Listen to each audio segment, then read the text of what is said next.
So this is gallery work of mine, but I like to do a lot of public artwork and murals, and balance my artistic creative output and not keep it like too compressed into like one venue. I do a lot of self-commissioned public artworks that are, and then sometimes commissioned public artworks, and then sometimes sculpture, and then sometimes paintings. And so I think that leads me into, so this work on this wall, these pieces were born out of, I bought a chainsaw to make I had a commission to make a totem pole. I had never carved anything before. I had made like this one little snake carved sculpture whenever I was in high school. And, but I got this commission, desperately needed the money. So bought a chainsaw. Convinced it was for this summer camp that I used to work at right out of college.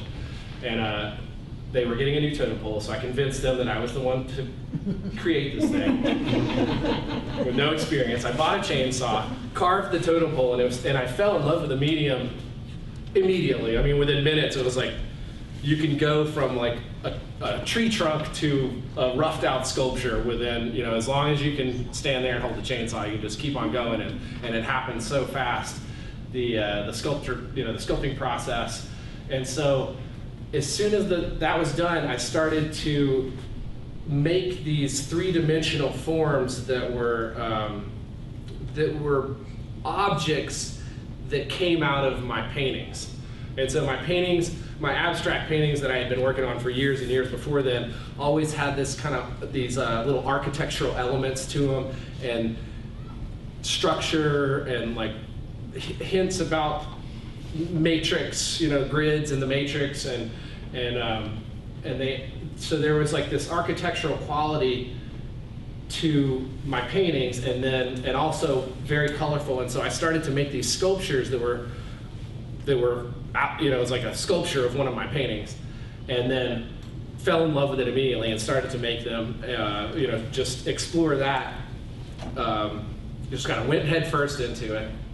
And then, as you do when you're, it's a profession, I sent them away to a gallery, and the gallery sold them pretty fast. And so it was an indicator of like, oh, I should pursue this. There's something here. And so I started to make, you know, really like make more and more. And you know, and I say the part about sending it to the gallery, you know, it's almost like in juxtaposition to the self-commissioned public artwork that I do. You know, and it's like almost that there's a balance between like selling out, or like making work that you're like conscious of it, like going into a gallery, and then doing the opposite, where there's no money involved and you're doing it on whatever scale you want, and like no rules, and nobody's dictating anything but yourself. Anyway, back to the woodwork. So I was doing these wood sculptures that were three-dimensional objects, and then had this kind of eureka moment where I figured out that if I would take a block of wood and then cut a bevel here and a bevel there, and then cut these little corners off, that it would look like a sculpture of a sculpture. And I held the first one up and was like, okay, there's something really profound here. And then I painted that one with stripes, and then just there was something so engaging about it, and I think a lot of what was engaging to me was that just the object itself seemed to have a sense of humor. It seemed to be like making a joke about itself. It's like it's like a painting of a sculpture of a painting, or you know, some kind of self-referential object. This was one of the most recent of the sculptures, and it was kind of a reaction to this, and like how structured this piece and this and this and that had become, where it was like, as soon as I started it, there was almost like a formula immediately. And so I'm like, wow, I really got to see this thing through.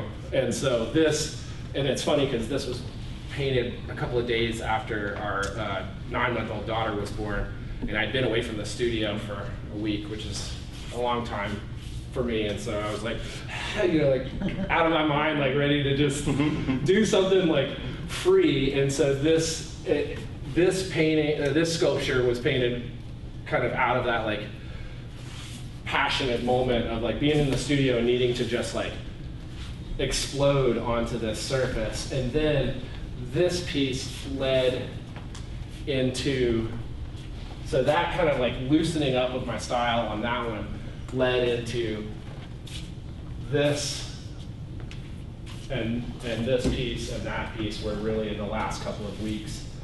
And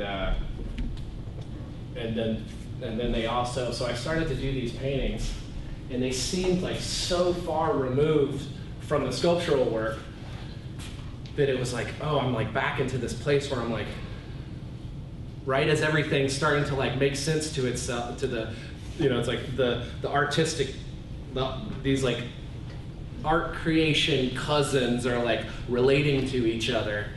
All of a sudden I was way out of left field with this this abstract work again. And so what I did was like make a whole painting on a canvas, and then I put this little border on it with like a little edge, so it looks like a painting of a painting. And it's kind of, it was like a tribute to my dad, who is just funny. It's like, that's his thing. It's just like being funny. He makes puns, he's witty, and it's like his, and also, it kind of goes back into like what I was talking about with Louisiana. It's like I have to, especially being in Vermont, and it's, it is the sense of humor isn't as pervasive as it is in around here. So it's like, okay, I have to like, keep it real. And so like these were a reaction to that. It's like, oh, okay, it's, get it? It's a painting of a painting. If you look at this piece, kind of like from one direction, it has that same quality that those have, where it's like the image of a box. And then as you turn it 90 degrees all the way around, it does that same, it has that same phenomenon. So this was kind of like, that was like this one moment where I was like, oh, there's this thing I can make. And then later on, I was like, oh, if I make 2 more cuts, it'll even do this even weirder thing. And there's a name for it. It's called a and it's funny because there's this name called a hypercube that is, I think, science's word for what that form is. If it were more of like if it's like a cube with just a bevel going or wrapping around it. Have you always been attracted to these vibrant neon colors? Like what brings you to using such vibrancy? I have. It seems cliche, but I think part of it is just like New Orleans and Mardi Gras and like that whole culture of like celebration and excitement. And I've definitely gone through periods in my art making where it was like I was like fighting against it and trying to make everything like so like austere and like gray and serious and like not vibrant, right. And just like making these like paintings that were just trying to like crush my like colorful spirit and like make something like not colorful. And I love those works. I love those works too, because I feel like there's a tension in that where I'm like fighting my own nature. And the gray, black, and white one over there is like a perfect example where I've done a few of those in that palette, but I haven't done one with like the neon colors, even though I like want to, but I'm like saving it because I want to so bad. When you picked up that one, it occurred to me that if you painted the bottom, we could flip them around all the time, or would that be offensive to the artist? It's funny because when you picked it So up, this was the let's see, one side, this was the bottom on this for a while, and it was like that. That looks good. And then, Cool. and I like that. and it really changes. Yeah.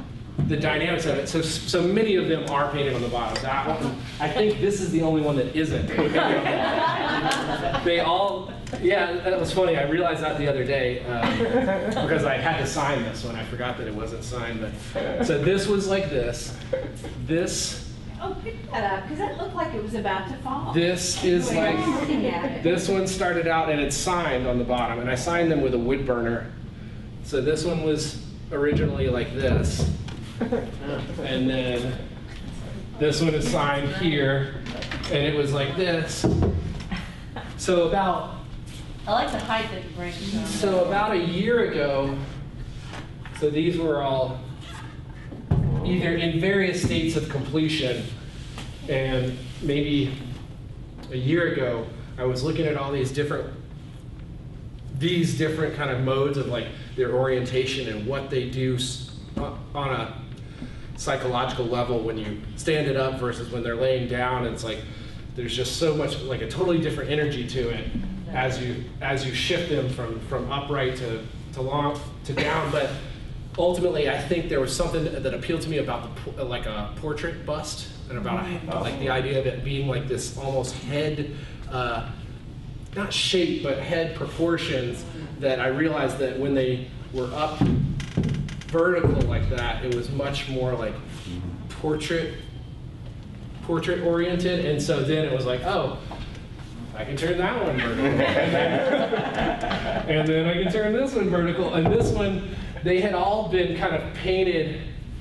That one really got turned around as I was painting it. I never could decide on the proper orientation for that one. This one was very much like this. And then if you look at that bottom panel, it's a lot more vibrant than all the other sides. And so that, I mean, you can kind of tell that this was painted last. And because they really get handled a lot as I'm painting them. And a lot of the painting time will happen either in our living room or at the studio, and I'm just kind of sitting there with it in my lap and like. Yeah, as anyone who's ever tried to do real clean linear work, it's so frustrating sometimes. And I just wonder, like, do you draw all your grids out beforehand, or you? No, they're just done with a watercolor brush. And yeah, it gets a little bit intense, like on pieces like How do you this. keep your lines so clean? Is it like, particularly on the triangles? Yeah. That's what So paint rolls. They're just eyeball.